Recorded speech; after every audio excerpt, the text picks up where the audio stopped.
He thought it was just a small favor, slipping a 20 to cover someone's groceries. But when her guards arrived in vehicles not built on Earth, Adrian realized that act of kindness had marked him forever. Adrian Cross never thought a simple trip to the grocery store would change his entire life. It wasn't the kind of night you'd expect drama. He had finished a long day repairing electrical wiring at a construction site and only stopped by because his fridge was empty. He just wanted bread, some milk, maybe a frozen dinner, so he could finally collapse on his couch. Nothing more. But then he saw her. She was standing in front of him at the checkout line, holding a small basket. There were just a few items inside: bread, apples, a carton of eggs, and a small packet of rice. Not much at all. But the way she held it, like every piece mattered, caught his attention. Her hair was an unusual silver black, and though she looked young, maybe mid-20s, her expression carried something older, like she had lived more than her share of lifetimes. When it was her turn, she placed the items on the conveyor belt carefully, almost ceremoniously. The cashier scanned them, gave the total, and then came the awkward pause. The young woman reached into her bag and pulled out a card. She slid it once. The screen flashed red. She tried again. Same thing. Her voice, soft yet strangely deliberate, said, "It should work. Try once more." The cashier did, but the result didn't change. People in line began shifting impatiently. Adrian watched her shoulders sink. It wasn't just embarrassment, it was something deeper, like she truly couldn't afford to walk away without these things. That's when Adrian stepped forward. "I've got it," he said, pulling a 20 from his wallet and placing it on the counter before she could protest. Her head lifted quickly, eyes wide. They weren't the eyes of someone who'd just been handed charity. They were eyes filled with surprise, gratitude, and something else. Something he couldn't place. "You don't need to," she started. "It's fine," Adrian cut her off.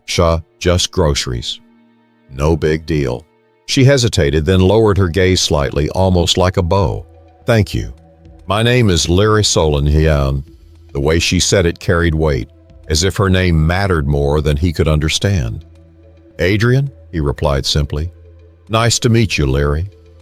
The cashier bagged her items and she took them with both hands, still staring at Adrian like she was memorizing him.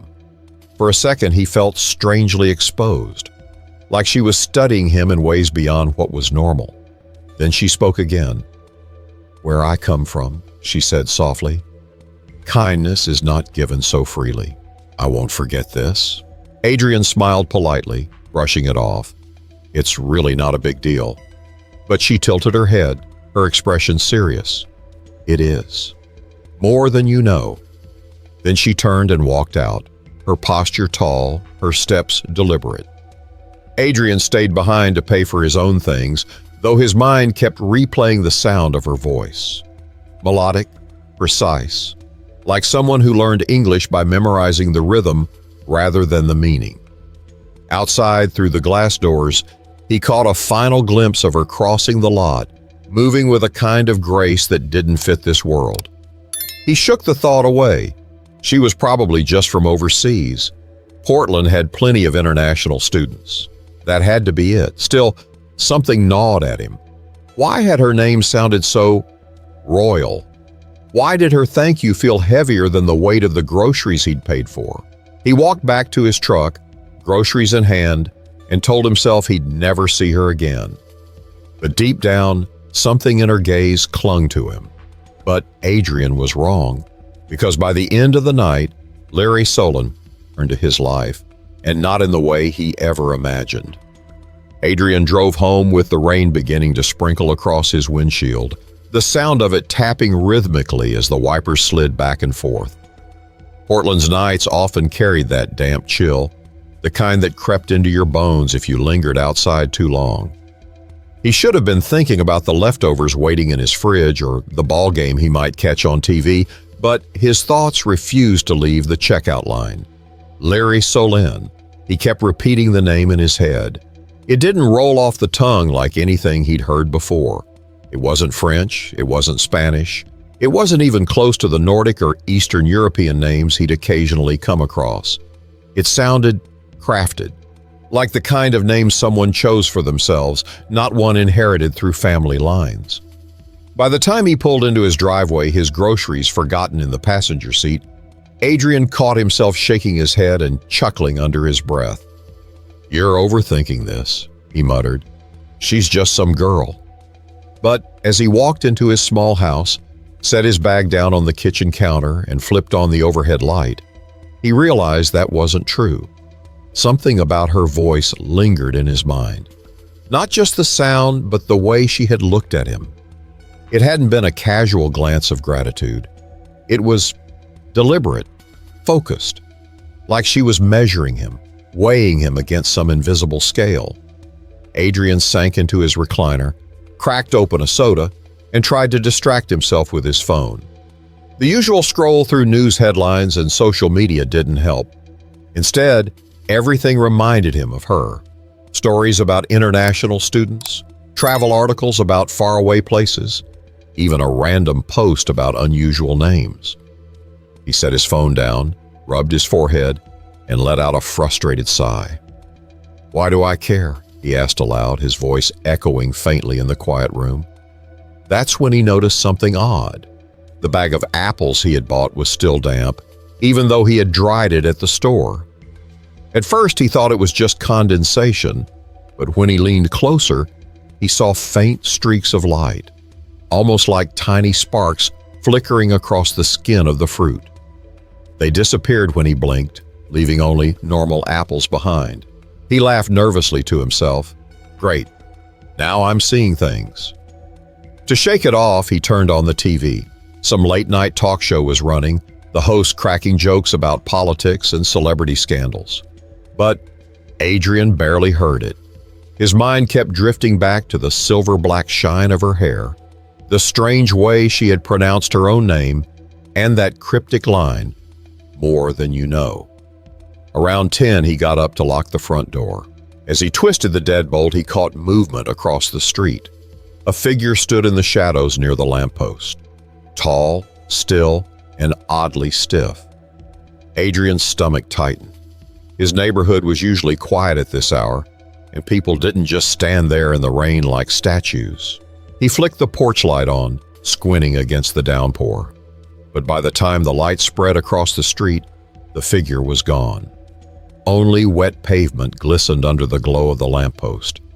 Adrian's breath hitched. Maybe it was just a trick of the rain, he whispered to himself, forcing a laugh that didn't sound convincing even to his own ears. Still, he shut the blinds and double-checked the locks. For the next hour, every sound, the drip of water in the kitchen sink, the creak of the floorboards, the wind rattling against the windows, felt sharper, more present. His nerves were on edge. By midnight, exhaustion finally pulled him toward bed.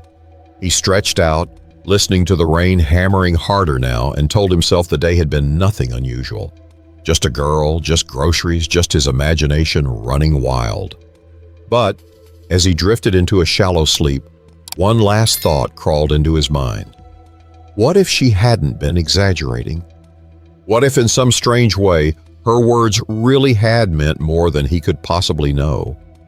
But Adrian wouldn't have time to dwell on it much longer, because soon the quiet night would be shattered by a knock at his door that no neighbor could have made. The rain didn't stop. By the time midnight had slipped into 1 in the morning, the downpour had become steady, like someone had tipped a bucket over the city and forgotten to turn it off. Adrian lay half awake in bed, the sound of it hammering against his window in relentless waves. Normally, he found that noise comforting. It drowned out the rest of the world and lulled him into sleep.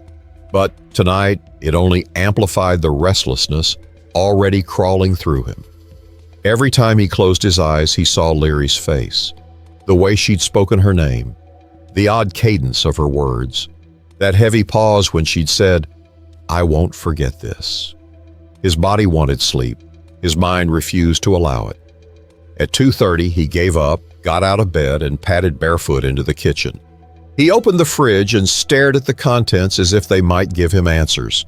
Half a loaf of bread, a jar of peanut butter, milk that was dangerously close to expiring. None of it helped. As he leaned against the counter, he caught it again, the faintest sound. Not the rain, not the wind, something else. A low vibration that seemed to hum through the air, barely audible. Adrian frowned, holding his breath, straining to listen. It came in short bursts, like static trying to form a signal. Then silence. "Great," he muttered. "Now I'm hearing things too." Still, he couldn't shake it. He crossed the living room to the front window, pulling the curtain back just an inch. Through the sheets of rain, the street glistened under the streetlights. Empty, quiet, normal. But the hairs on his arms stood up all the same, prickling like static electricity. He let the curtain fall, exhaled sharply, and rubbed his face. "You need sleep, man. That's all." But before he could turn away, there it was. 3 sharp knocks at the door. Adrian froze. His first instinct was to check the time. The clock on the wall glowed 2:46 a.m. Nobody knocked at his door at that hour. Not in this neighborhood. Not unless something was wrong. His mind darted through possibilities. A drunk neighbor? An emergency? Maybe some kid pulling a prank? But the knocks hadn't been hesitant. They were firm, deliberate, like whoever stood out there knew exactly what they wanted. He tiptoed closer, careful not to make the floorboards creak. The knocks came again, harder this time. "Adrian Cross!" a deep voice called through the door. "We need to speak." Adrian's stomach dropped. He hadn't given his name to anyone tonight except the cashier. He hadn't told Leary where he lived, or had he? His throat went dry. "Who's there?" he called back, trying to sound braver than he felt. There was a pause. Then the same voice, calm but commanding. "Open the door. We are not here to harm you." Adrian glanced toward the kitchen where his phone sat charging. He thought about calling the police, but what would he even say? That strangers in the middle of the night knew his name? That a girl at the grocery store had weirdly formal manners? He shook his head. It sounded insane even to him. The knocks came a third time, louder now, vibrating through the wood. "Adrian Cross." "Do not make us repeat ourselves." Adrian's heart hammered in his chest. He stepped back slowly, unsure whether to run, to hide, or to stand his ground. He had dealt with plenty of strange situations in his life. Electrical fires, break-ins at the shop, even a car accident right in front of him. But nothing like this. Nothing where his own name rolled off the tongue of a stranger like they had known him for years.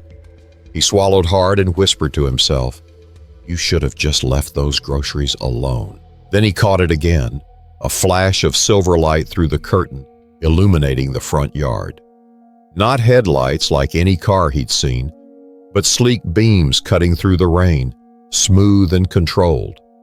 He pulled the curtain back wider and felt his chest tighten.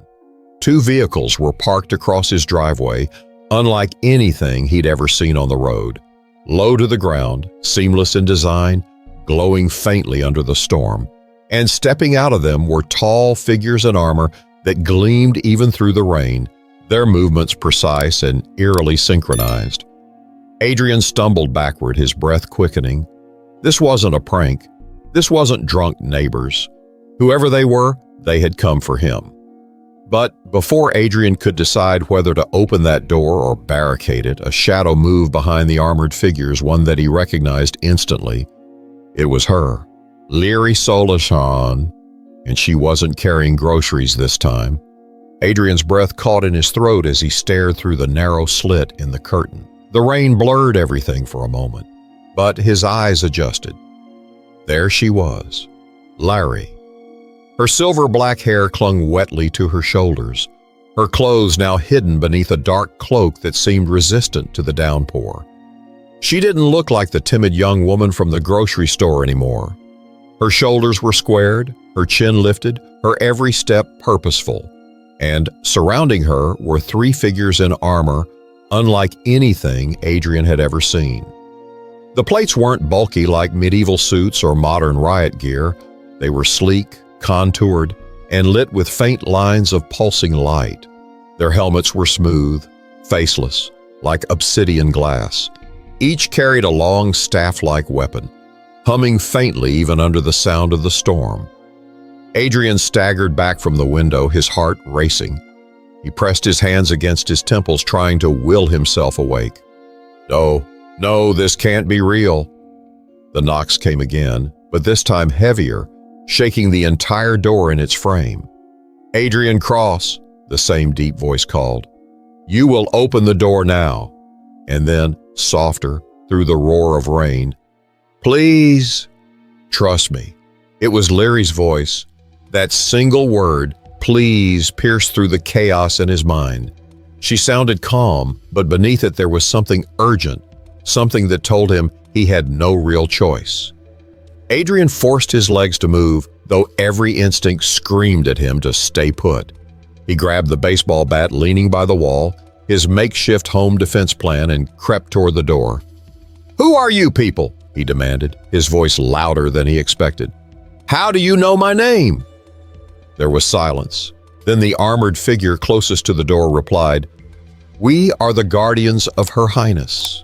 She has chosen to reveal herself to you. That choice binds us all. Adrian's grip on the bat tightened. Her Highness?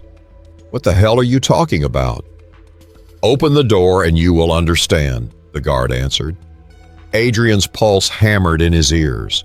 He had two options: open the door and face whatever waited, or refuse and hope they left.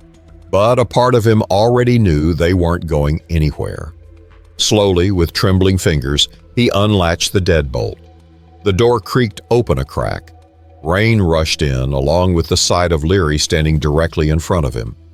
She looked different now, regal even. Her eyes locked onto his, steady and unwavering.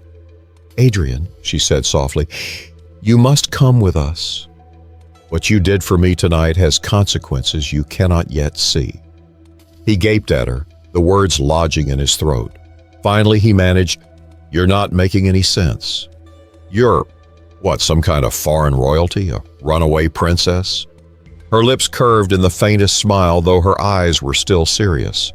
Princess, yes, but not from anywhere you know. Before Adrian could reply, one of the armored guards stepped forward. The weapon he carried hummed louder, casting a glow across the porch. We cannot remain here, Your Highness. It is unsafe. He must be moved. Moved? Adrian's chest tightened. Wait a minute, he said sharply. I'm not going anywhere. I don't even know what this is. Leary reached out, placing a hand lightly on his arm. Her touch was warm despite the rain dripping from her cloak. You showed me kindness when no one else would. That kindness has marked you. Now you are part of something greater. Adrian pulled back, shaking his head. No, I just bought you some groceries. That's it. That doesn't mean I signed up for whatever this is. Leary's expression softened, but her tone was firm. Sometimes the smallest actions echo farthest. Adrian opened his mouth to argue again, but headlights suddenly appeared at the end of the street. A pair of black SUVs rolled slowly toward the house, their engines barely audible under the storm. The lead guard stiffened. Human agents, he said flatly. They've found us. Adrian blinked. Agents? What agents? What the hell is going on? Leary turned back to him, her voice urgent now. You must choose. Stay here and be taken by them, or come with us and understand why your kindness matters. Adrian's knuckles whitened on the bat, his mind spiraling. This was insane. Completely insane, but the way those SUVs crept closer through the rain told him he didn't have time to demand answers. But before he could make a decision, the guards closed in tighter around him, and Adrian realized the night had already decided for him. The guards didn't wait for Adrian to agree. The one on his left stepped forward and raised his weapon, pointing it at the approaching SUVs. The staff lit up in a burst of pale light, humming like a live wire about to snap. The other guard took position near the edge of the porch, scanning the street with slow, deliberate movements. Adrian stumbled backward, clutching the baseball bat like it was his lifeline. Hey, hold on, hold on. I don't know what you think is happening here, but I'm not part of it. Leary turned to him, her face calm but urgent. You are now. Because you chose to help me. That was Groceries, Adrian shouted. Groceries, Leary. That doesn't mean I signed up for... He gestured wildly at the armored figures, at the glowing weapons, at the rain-slick street where black SUVs rolled closer. This, her gaze locked on his, steady and intense. Where I come from, such a gesture carries weight. You gave freely when you did not have to. That marks you as one who can be trusted. Trusted with what? His voice cracked, half with anger, half with fear. She didn't answer right away. Instead, she stepped closer, lowering her voice as if the rain might carry it to ears that shouldn't hear. I am not from this world. I am heir to the Solan Dominion, a kingdom beyond your stars. I was sent here in secret, away from those who wish me harm. Your act of kindness revealed you to my guardians and to my enemies. Both now know your name. Adrian's mouth went dry. His bat slipped from his grip and clattered against the porch. No, no, no, no. This is... He shook his head violently. Aliens? You're telling me you're some kind of alien princess? Her eyes softened, but she didn't flinch. Yes. He barked a laugh, one that came out ragged and desperate. That's insane. Absolutely insane. But then the SUV screeched to a stop at the end of his driveway and men in black tactical gear poured out, weapons raised, voices barking commands Adrian couldn't make out through the storm. The lead guard's voice boomed like thunder. Your Highness, we must go now. Larissa turned back to Adrian, her cloak whipping in the wind. I cannot leave without you. You are already seen. If they take you, they will use you against me. Against us all. Adrian's knees nearly buckled. He gripped the doorframe for balance. I didn't ask for this. I don't want to be in this. Leary reached for his hand, her grip strong and unwavering. Neither did I, but we don't always choose our battles. Sometimes they choose us. The gunfire started then, short bursts cracking through the storm. The armored guards raised their staffs, beams of light arcing outward to deflect the bullets midair. Sparks rained across the driveway, sizzling against the wet pavement. Adrian's jaw dropped. What? One of the guards shoved him hard toward the Leary. Move, or you will die here. She pulled him close, shielding him behind her cloak as if it could somehow protect him from everything erupting around them. He felt the strange warmth of her presence. Unnatural but grounding. Adrian, she said, her voice urgent but steady, you asked what you are trusted with. The answer is simple, survival, yours and mine. What happens next will depend on whether you believe me. Bullets hissed through the rain. The guards' weapons answered with bursts of radiant energy that tore through the night, casting the street in flashes of alien light. Adrian's world, the life he knew, the city he thought he understood, was dissolving in front of his eyes. He looked at Leary, truly looked, and saw the truth written there. The way her eyes glowed faintly under the storm. The way the rain seemed to bend away from her skin, sliding like it didn't dare touch her.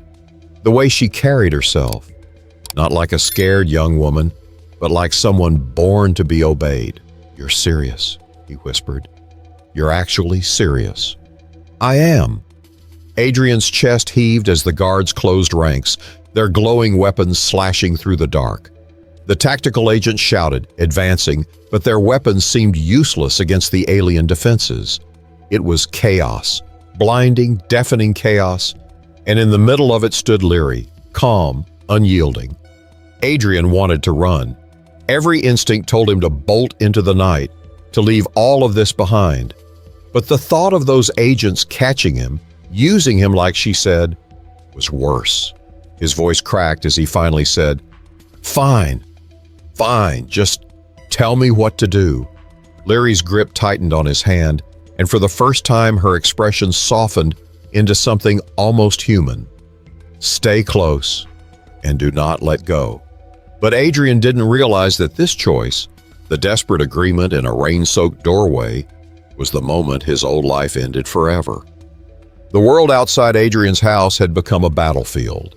Blue-white bursts of light cracked through the rain as the alien guards clashed with the agents in black tactical gear. Bullets sparked against invisible shields, ricocheting harmlessly into the wet pavement, while the guards' staff-like weapons unleashed arcs of energy that sliced through the night with terrifying precision. Adrian's ears rang with every shot, every blast, every scream from the chaos beyond his porch. He wanted to curl into a ball and disappear. But Leary still clutched his hand, her grip so firm it anchored him to the ground. She moved like a current, dragging him forward, stepping down the stairs into the storm as if she were walking a carpet, not a battlefield. "Wait! What are you doing?" Adrian shouted over the noise. "We can't go out there." "We cannot stay here," she replied, her voice calm but sharp. "Your home is compromised. If you remain, they will return until you are theirs." "Who even are they?" Adrian demanded, half choking on the rain streaming down his face. Leary's expression darkened. "A division of your own government. They monitor signs of my kind. They would use you to reach me, and if they cannot use you, they will erase you." Adrian's chest tightened. He wanted to call her insane, to laugh in her face, but the bullet slicing through the air just yards away left no room for denial. These men weren't playing games. The guards tightened formation, two flanking Leary and Adrian, weapons raised, while the third barked in a voice that vibrated like metal. "Your Highness, retreat path secured. Vehicles ready." Adrian stumbled along, nearly slipping in the puddles. His soaked shirt clung to him, his shoes squelched with every step. But Leary's grip never loosened. She moved with certainty, dragging him into the shadow of the sleek silver vehicle that looked more like flowing metal than any car. Its door hissed open without a handle, revealing a dim interior pulsing faintly with light. Adrian hesitated at the threshold. No, I'm not getting in that thing. I don't even know what it is." The nearest guard leaned close, his faceless helmet inches from Adrian's. His voice was mechanical yet unmistakably threatening. "You will enter, or you will die here." Adrian raised his hands instinctively, panic rising in his throat. All right, I'll get in." Leary stepped between them, her eyes flashing. "He is under my protection. Speak to him that way again, and you will answer to me." The guard stiffened, then bowed his head slightly. "As you command, Your Highness." Adrian blinked, stunned. "Wait, did you just defend me against your own guard?" She turned back to him, her wet hair sticking to her face. "Because you matter now, more than you understand." He gaped at her. "You've got to be kidding me. I'm an electrician. I fix wiring. I replace circuit breakers. I'm not—" "You are human," she interrupted, her voice firm but not unkind. "And in my world, that means you see things we no longer can.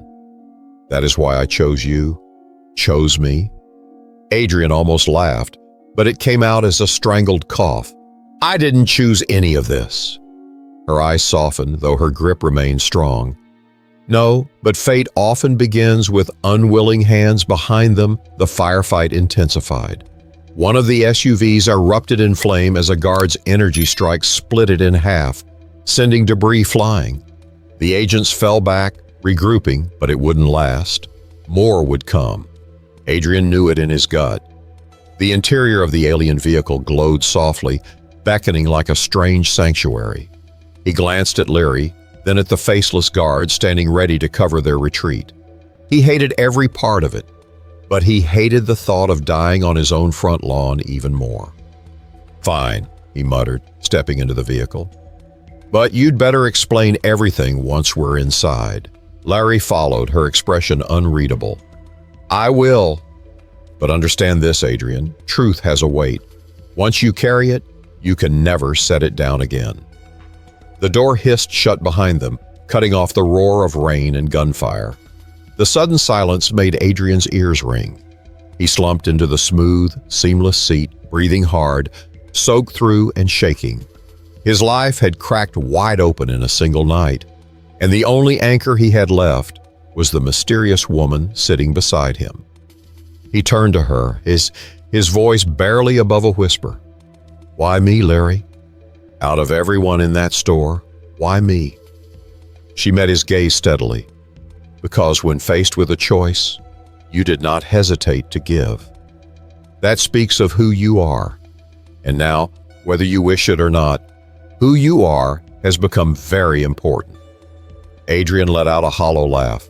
"Great, just great. So I bought groceries for the wrong girl and now I'm, what, part of an intergalactic soap opera?" Her lips curved faintly, almost like a smile. "If that helps you understand, then yes." But before Adrian could push for more answers, the vehicle surged forward with impossible speed, and the world he knew disappeared behind him in a blur of rain and fire. Adrian's body slammed back against the seat as the vehicle accelerated. No tires screeched, no engine roared, just a low vibration that seemed to hum through the metal itself. Outside, the storm became streaks of white and gray, rain blurring into a tunnel of light. He clutched the edge of his seat, every muscle tense. "This isn't possible," he muttered, voice shaky. "Cars don't move like this. Nothing moves like this." "Not on your world," Larry replied calmly, her cloak pooling around her as she sat upright, hands resting lightly on her knees. She seemed utterly unfazed, like the chaos they'd just escaped hadn't even brushed her nerves. Adrian's eyes darted around the interior. The walls weren't metal exactly. They were smooth, seamless, glowing faintly with pulses of light that shifted like veins under skin.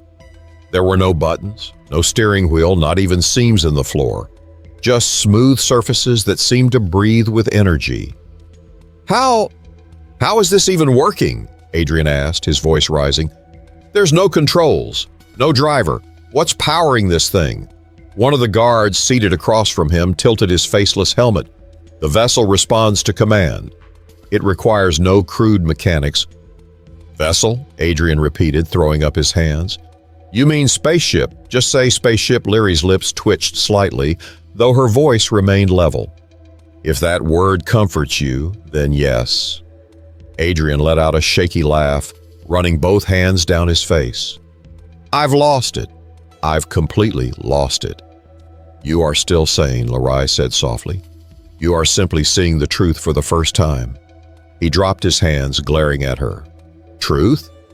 You're an alien princess with bodyguards who shoot lightning, and I'm an electrician who is just trying to buy milk. That's not truth.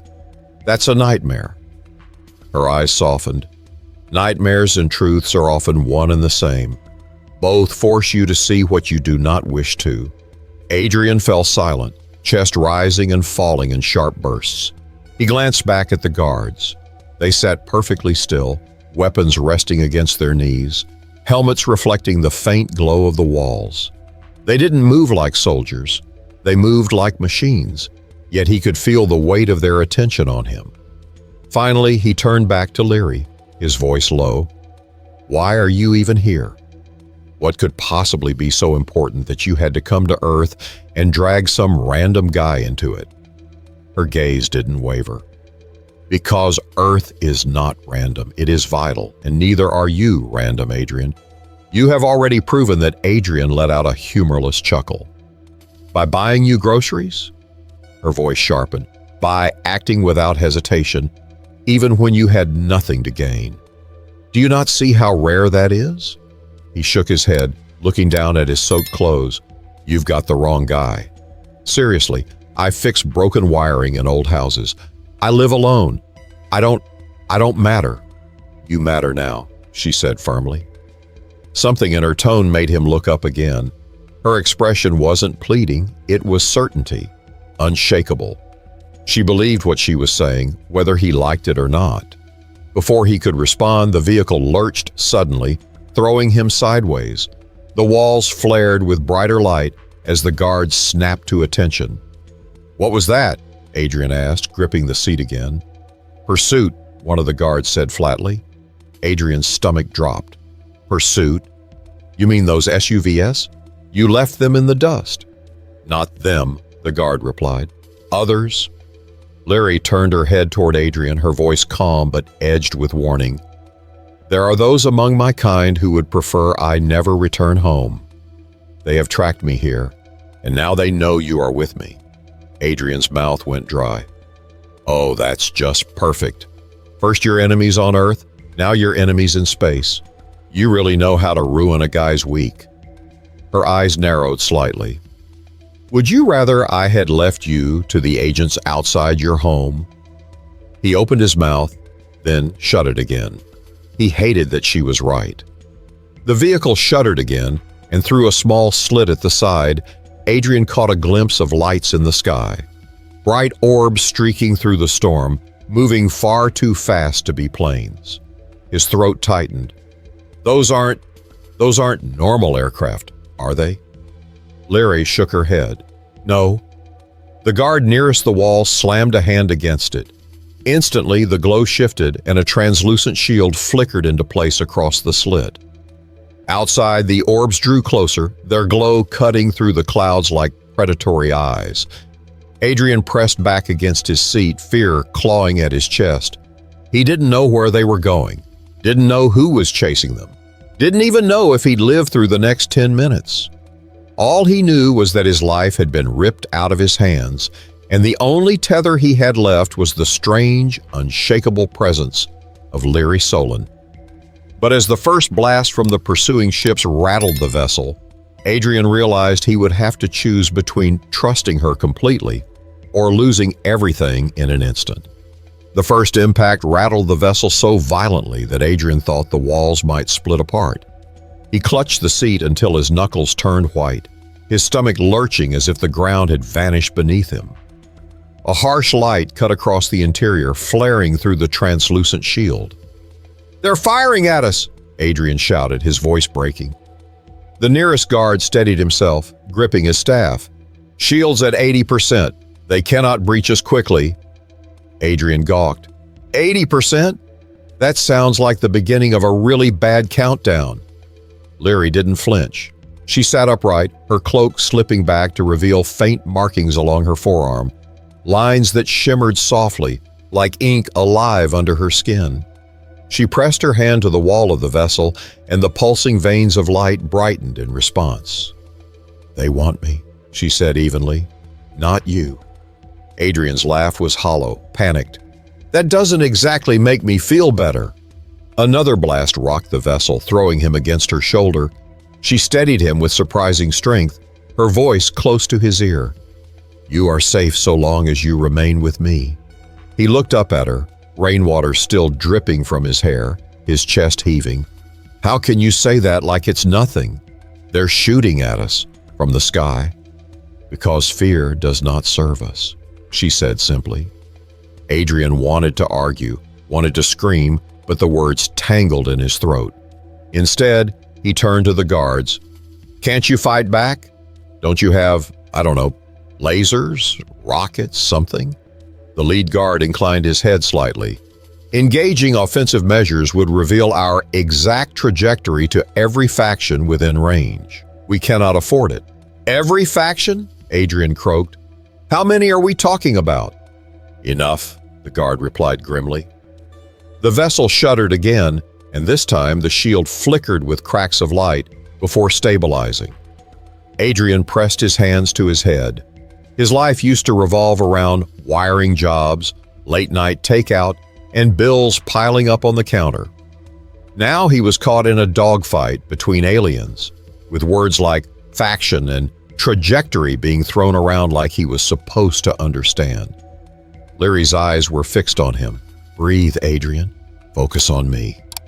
He snapped his gaze to her, incredulous. "Focus on you? Are you kidding me? We're about to be shot out of the sky." "Then all the more reason to keep your mind steady," she said, her tone firm but not harsh. "Panic clouds judgment. Judgment keeps you alive." For a moment, he wanted to snap at her again, but there was something in her eyes, calm, anchored, unyielding, that stopped him. Against his will, his breathing slowed. Another impact rocked the vessel, but this time he didn't flinch as hard. Good, Larry murmured. You see? Strength begins in the mind. Adrian gave a bitter chuckle. Yeah, well, my mind says we're toast if you don't pull some magic trick out of your sleeve. Her lips twitched faintly. Perhaps. The guards exchanged a quick series of gestures, sharp, practiced movements. One slammed his staff into the floor. The vessel responded instantly, its walls glowing brighter, and with a sudden lurch, it dove. Adrian yelped, his stomach flipping as though they were plummeting off a cliff. The pursuing lights streaked past overhead, their blasts cutting empty air. Descent complete, the guard announced. Enemy targeting disrupted. Adrian pressed a hand over his mouth, fighting nausea. You couldn't have warned me before doing that?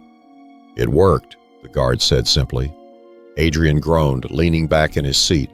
I'm gonna be sick. Larry leaned closer, her voice softer now. I know this is much to take in, but understand this. You are not here by accident. Your choice has bound you to a greater path. He turned to her, eyes wide with disbelief. A greater path? Larry, I'm just a guy who wanted to eat frozen pizza and watch the game tonight. I don't have a greater path? She studied him quietly, her features illuminated by the vessel's shifting glow. And yet you are here. That means more than you realize. Adrian shook his head, running a trembling hand through his wet hair. He wanted to deny it, to push her words away, but deep down, some part of him felt the gravity in them. The vessel steadied, the storm outside thinning. For a moment, silence filled the interior, broken only by the rhythmic pulse of light through the walls. Adrian exhaled shakily, his voice barely above a whisper. Where are you taking me? Leary's gaze didn't waver. To safety, and then to truth. But safety was already slipping away because, even as the words left her lips, the vessel shuddered violently again, this time from something far stronger than pursuit fire. The entire vessel jolted sideways, throwing Adrian hard against the wall. A sickening crunch echoed from somewhere deep within the structure, and for the first time, the glowing veins along the walls flickered unevenly. Sparks showered briefly, then died. What was that? Adrian gasped, his voice high and panicked. Impact from heavy ordnance, one of the guards barked. Shields compromised. We cannot sustain much more. Adrian's chest tightened.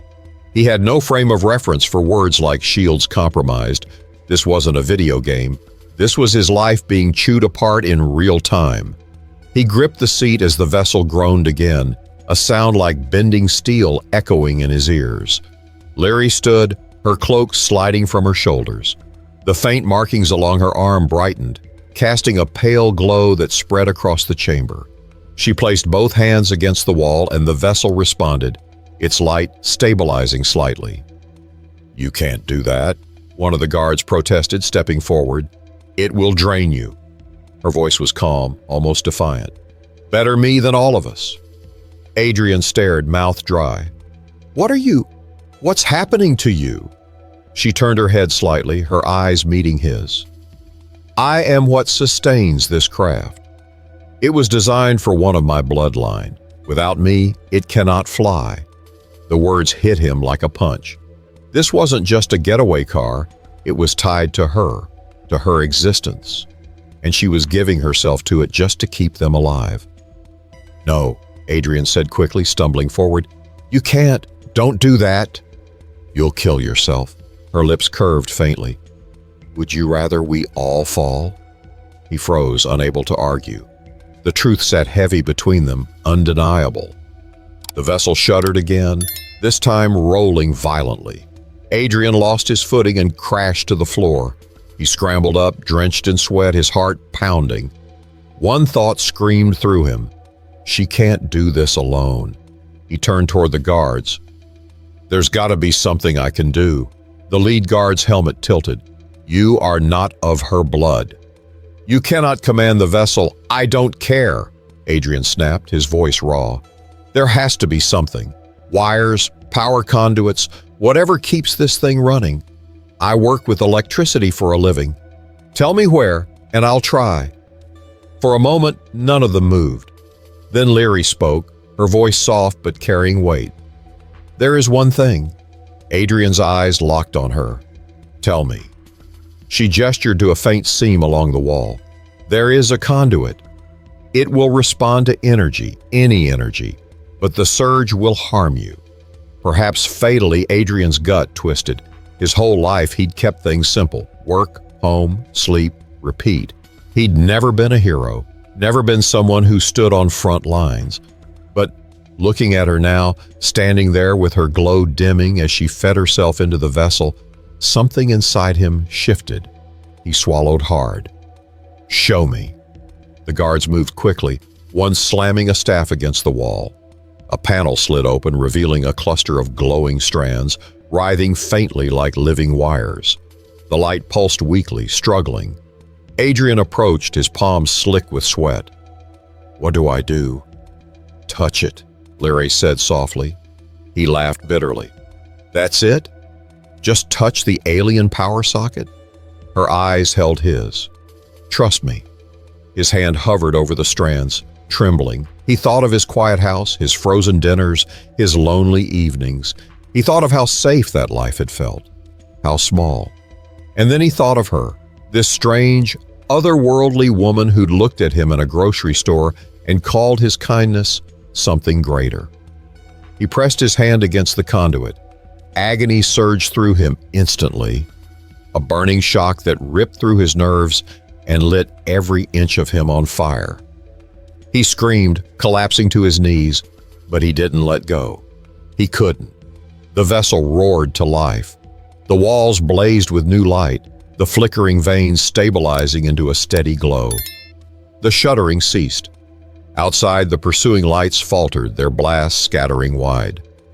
"Shields restored," one guard announced. Adrian collapsed forward, gasping, his body twitching from the surge.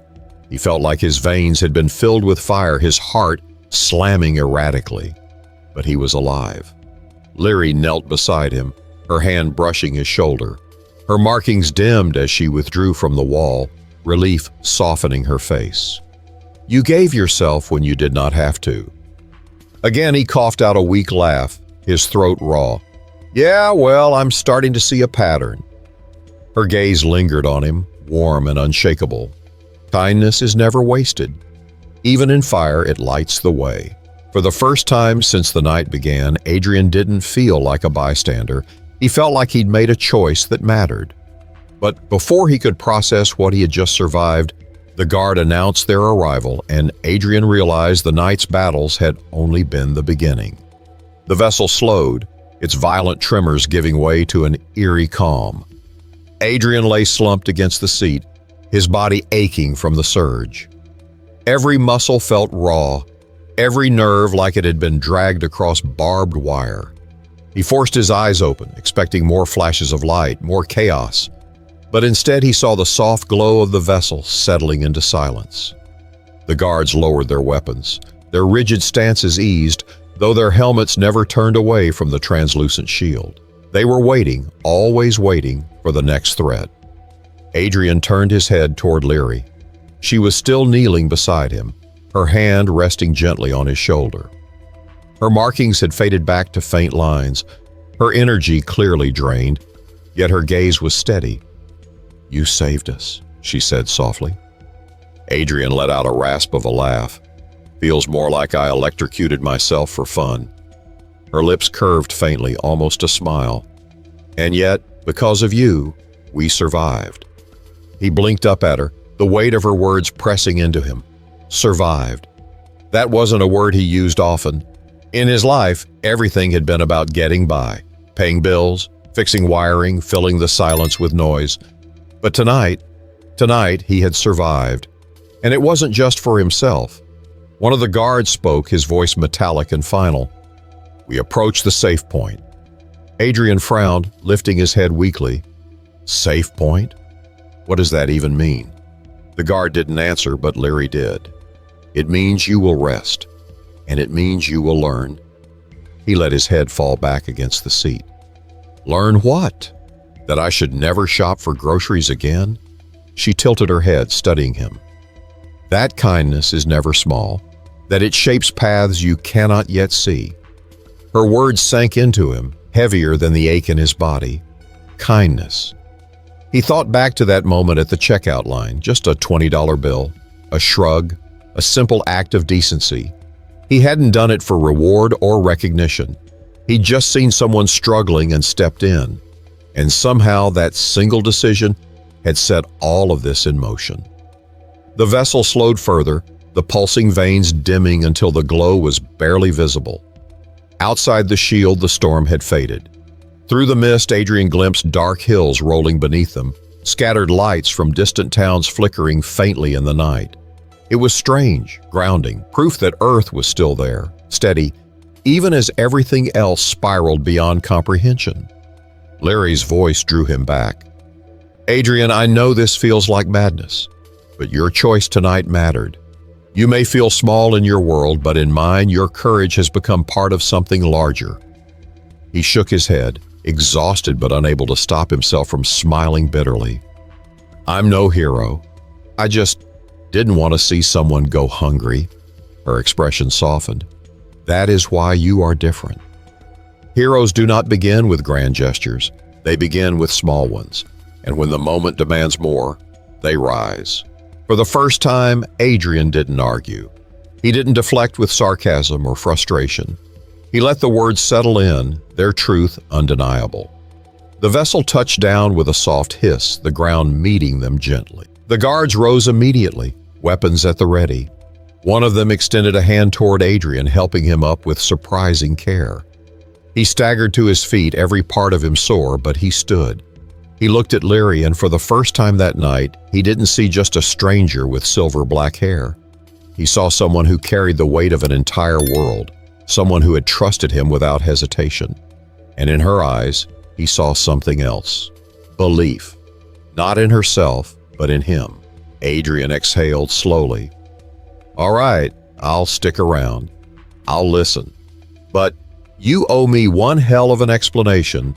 Larry's smile was small but genuine. And you will have it. For now, rest. Tomorrow brings more than either of us can imagine. Adrian glanced once more at the strange vessel, at the armored guards standing sentinel, and then at the dark horizon outside. His life had been torn apart in one night, and yet, for the first time in years, he felt like it actually meant something. He thought about the lesson buried in all of it, that the smallest act of kindness can ripple outward, touching lives, changing paths, even reaching across worlds. It wasn't the size of the gesture that mattered, it was the choice behind it. And as exhaustion finally dragged him under, Adrian realized that maybe, just maybe, he wasn't as small as he thought. Kindness is never wasted. It costs little, but it can change everything. So, if this story reminded you of that truth, remember to subscribe for more, because the smallest act, even clicking a button, can mean more than you think.